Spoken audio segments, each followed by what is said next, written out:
Hey everybody, today on A Good Time with Wine, it's a new year, so we're going to talk about new grapes. Are you ready?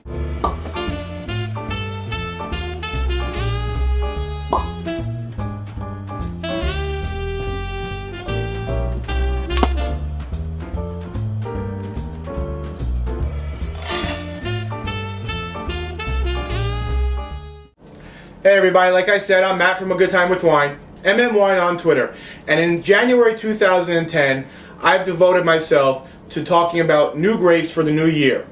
You may have heard of some of the grapes we're going to talk about, but you haven't tried them, or you haven't even heard about them. So I want to give you a little bit of information about some really interesting grapes that'll make your wine drinking experience a lot more fun.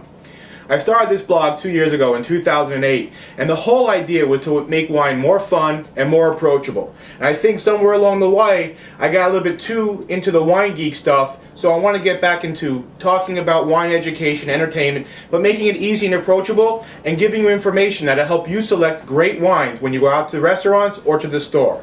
So the first wine we're going to talk about today is an Albarino from Spain, from the Rías Baixas. This one comes from Pazo San Mauro, South America, SA. It's a product of Spain. It's 2007. Now, I couldn't find a lot of information about the actual producer, other than the fact that I know that it's 100% Albarino, and it's fermented in stainless steel, so there's no oak. It's a very crisp white wine. Albarino is a grape that originally came, they believe it's a cousin or relative to Riesling. They say it dates back to the 12th century in Spain. Rías Baixas is in the northwest corner of Spain, underneath France and above Portugal. So on the nose of this wine, now this wine needs a few minutes to open, not 30 minutes, maybe 5 minutes, just to kind of let it breathe. Some of the scents will open up for you.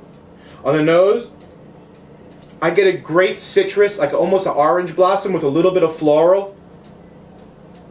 It's a pretty nice, inviting scent. Now my white wines, I typically serve a little bit warmer than you may. I probably have them at about 50, 55 degrees. Some people like to chill them down to just under 50. Some people actually like to go warmer. The cooler the wine, it mutes the flavors. So if it's cold like a beer, you're basically drinking water with some kick to it. So you want to have it a little bit warmer. So for me, 50 to 55 is where I prefer my whites. Still refreshing, but they're not ice cold. So yeah, the nose is very fragrant, good flowers on it, great citrus.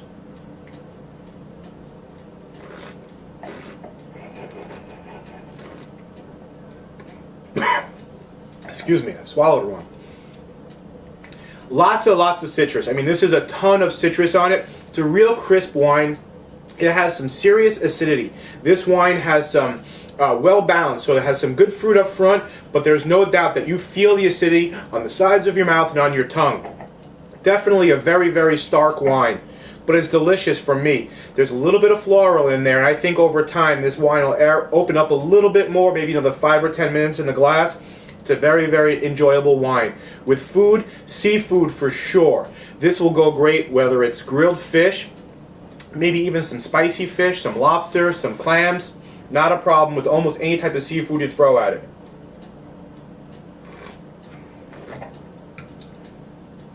Comes in at about $19, so it's a pretty reasonable wine.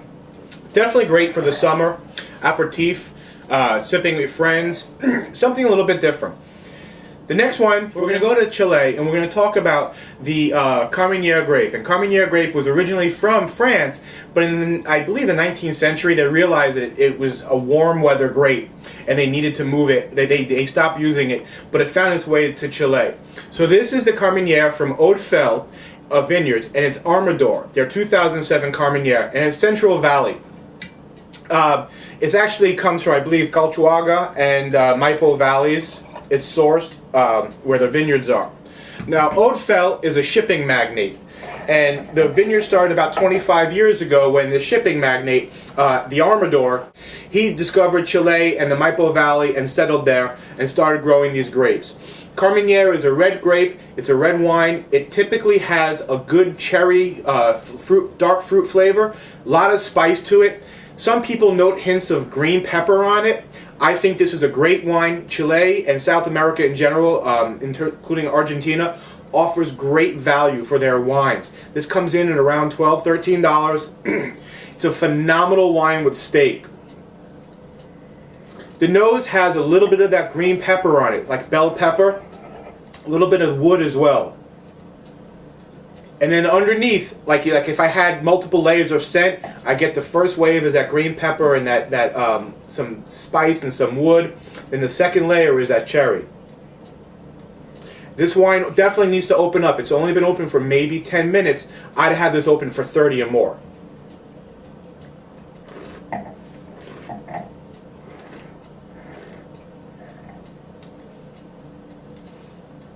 I think this wine is great. It has a very nice mouthfeel.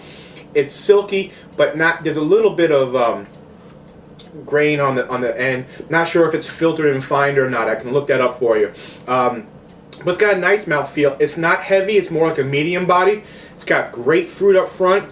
There's that definite bell pepper flavor on the sides that kind of edges around it. And the finish is all spice. This wine opens up absolutely beautifully. This is a great alternative to Cabernet Sauvignon if you want to try something new and different.